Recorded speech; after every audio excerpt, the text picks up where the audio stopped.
पंजाब के कई जिलों से जो एयरटेल के टावर्स लगे हैं वहां से बीबीयू चोरी की घटनाएं सामने आ रही थी और बीबीयू के चोरी होने के बाद पूरा टावर उनका डिसफंक्शनल हो जाता है, कोई काम नहीं करता है।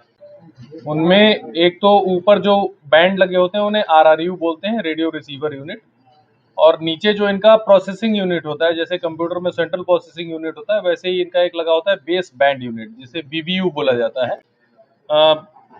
बठिंडा, फिरोजपुर, फतेहगढ़ साहिब, संगरूर, मुरादाबाद, जलंधर, कपूरथला, तरन तारन, लुधियाना, अमृतसर, होशियारपुर,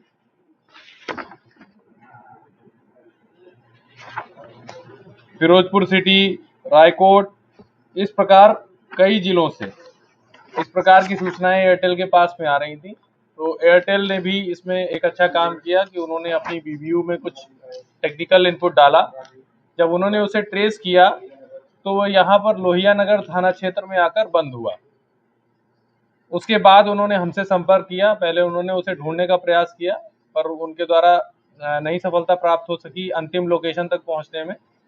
तो उन्होंने हमारी स्वाट टीम से और थाना लोहिया नगर पुलिस से संपर्क किया, हम लोगों से संपर्क किया। इसमें सैमसंग के जो कोरिया के रिप्रेजेंटेटिव थे मिस्टर जेम्स, वो भी आए हुए थे और एयरटेल के इंडिया नोडल थे, वो भी आए हुए थे। तो उनके द्वारा ये पूरी चीज़ बताई गई।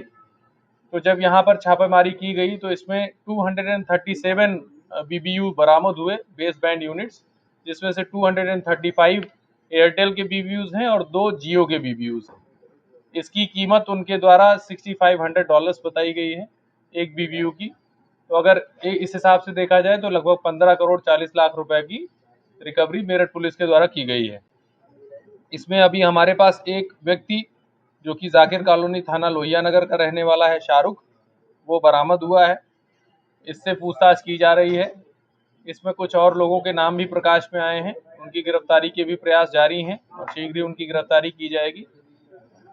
इनके द्वारा ये कहाँ को जाते थे ये मेन कंसर्न है और इसका क्या यूज होता था उस पर अभी हमारी पूछताछ और इन्वेस्टिगेशन जारी है।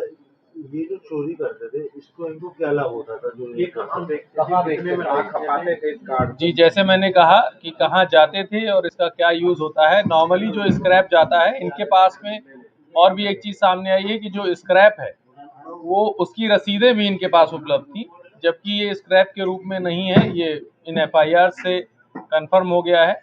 जब भी कोई इस प्रकार का मदरबोर्ड वगैरह स्क्रैप में बेचा जाता है तो उसमें ड्रिल करके बेचा जाता है, लेकिन ये विदाउट ड्रिलिंग बेच रहे थे। तभी इनके द्वारा ये नहीं बताया गया है। तो उसके लिए हमारा जो भी ह्यूमन सर्विलांस और टेक्निकल सर्विलांस है वो हमारी टीम एक्टिव है और उस पर जानकारी की जा रही है।